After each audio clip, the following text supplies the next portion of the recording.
I will talk tonight about keeping Britain in Europe, and specifically about the service sector, and more precisely about lawyers, accountants, and architects. So, service sector.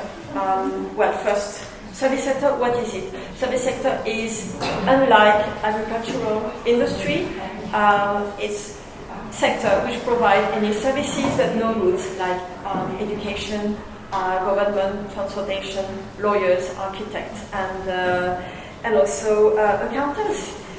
So a little bit of history. So in June 2016, the UK voted a referendum, and there was a huge turnout, 72%, and more than 17.4 million people voted for Brexit.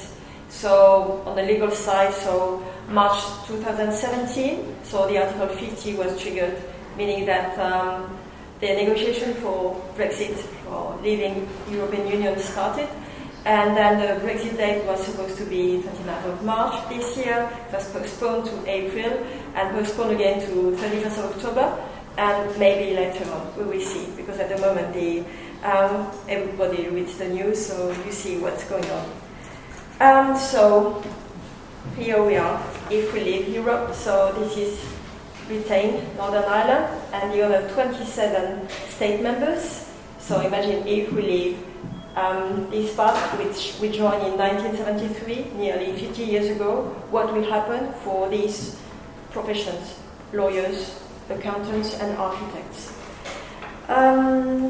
So these three professions have in common of being regulated bodies, meaning that they have to follow code of conduct. They are gathered into specific professional bodies. They have specific regulations.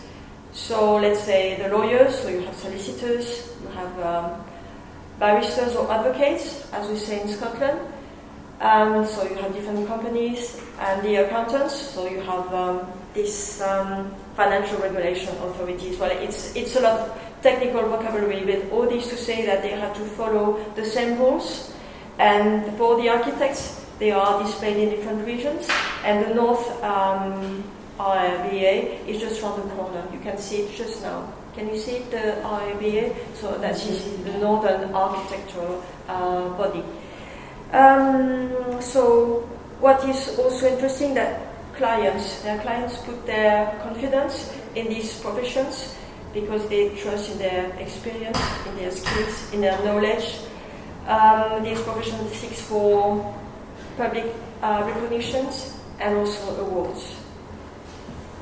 So what will happen if these professions leave Europe? So imagine, these are the judges' shoes, shiny ones. If they go, where would they go to? So at the moment, we know that if Europe is characterized by freedom of movement, freedom of establishment, freedom of work, meaning that each professional from each state member, let's say Germany, Greece, they can settle in UK or in any other state member under certain conditions. More or less, mostly practicing people. After 3 years minimum, they are allowed to take an exam, and if they succeed, they can belong to the other state member in order to settle and work in the other state member. For lawyers, sorry, I talk about lawyers a bit more. At the moment, the regulation is suspended until November 2019 in order to see what will happen at the end of October this year. So no decision has been taken. You can still, if you are an architect, if you are an accountant from, let's say, Germany, Greece, apply to settle and work here in Liverpool or in Britain, and the other way around. But there are negotiations because foreseeing the Brexit, as these professions are regulated, they must submit to different rules. Like if you want to practice in another country, you must be practicing in your own country.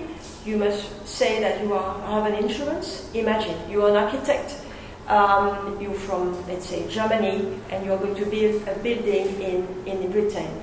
If you become bankrupt, what will happen? If you have no insurance, then what will happen?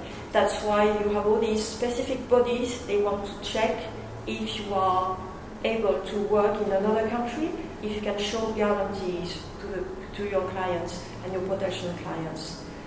For the accountants, it's a bit more technical in the accountants in the room because they use many acronyms, so I don't know if you're aware of different norms or different standard regulations. So what worries more the accountants is that more or less most of the clients, they have concern about paying tax, avoiding taxes. So this is one of the main concern for accountants, and also which regulations will they have to apply. At the moment, you have European regulations, European tax. They are implemented in UK, but if UK, Britain leaves European Union, which regulation will the accountants will be able to apply? And you have also the transition period. You run a company. Let's say your tax year runs from September to August. If Brexit happens at the end of October, so you have 2 months, September, October, where you have a specific European law. What will happen after? Will there be a transition period? Will there be something else? Do you come back to domestic UK law? So all this shows that if Britain leaves European Union, you have more consequences also regarding your working diligence, your everyday life as a professional here in UK. Lawyers also are worried. So, being a lawyer, I read something which is the Law Society Gazette, where it's a weekly issue, where you have every week something about European regulation. Let's say you have divorce.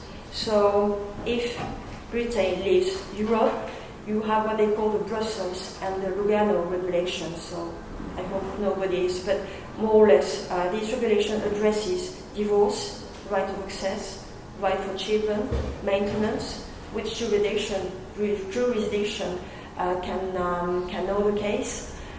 So if Britain leaves Europe, what will happen to this regulation? Will the judge anyway, which law will be implemented? What will happen? Any transition period? And when you have a divorce case, when you have children's rights, what will happen? You have to foresee, not on the short, but on the medium run term. So it has a lot of consequences regarding law if Britain leaves European Union. And you have, so I can show you a no-deal Brexit guidance. So more or less each of these professional bodies, like accountants, lawyers, architects, they provide an everyday, more or less, memo, what will happen. So this is about data protection. So the lady who spoke about security will probably have to deal with this. What will happen? Because since May 2018, you had this data protection regulation implemented.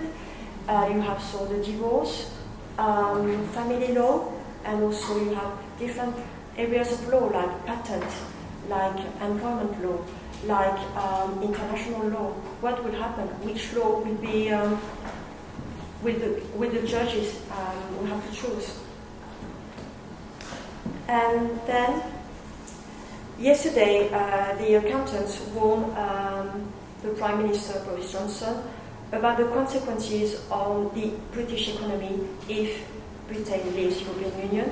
They forecast, let's say, for the British car industry, a drop, a really bad recession for this economy, and also for what is it? Consequences also about the regulation they need to apply. But what we can say is,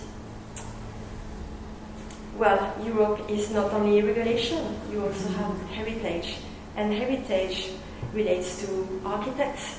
So in Liverpool, you have plenty of iconic landmarks. And I had a look at what Brussels funded in Liverpool. So many things. If you read online the Liverpool Echo, which was in February 2016, before the vote, 11 places have been mentioned, and I will just show you a few of them. So this is St. John's Hall, so listed in the UNESCO, which has benefited from EU funding up to £3 million. You also have around Lime Street Station, the Convention Hall, yes, a beautiful. The arena, just along the River Mersey, and it is the biggest EU funding for one building, up to £50 million. And also, if we talk about heritage and history, the Blue Coat, which I don't know, which has benefited from EU funding for renovating. I think it's the oldest, one of the oldest buildings, is said to be one of the oldest buildings in Liverpool, dating from the 18th century, 1700 years. So all this to say that EU has brought a lot of things, not only regulation, something really boring, but also funding, hope, regenerating programs, addresses social and economic disparities. So if Britain, after nearly 50 years, would leave the European Union, we see maybe as of today the consequences, but we should foresee in the medium and the long run what would happen for Britain and Northwest region.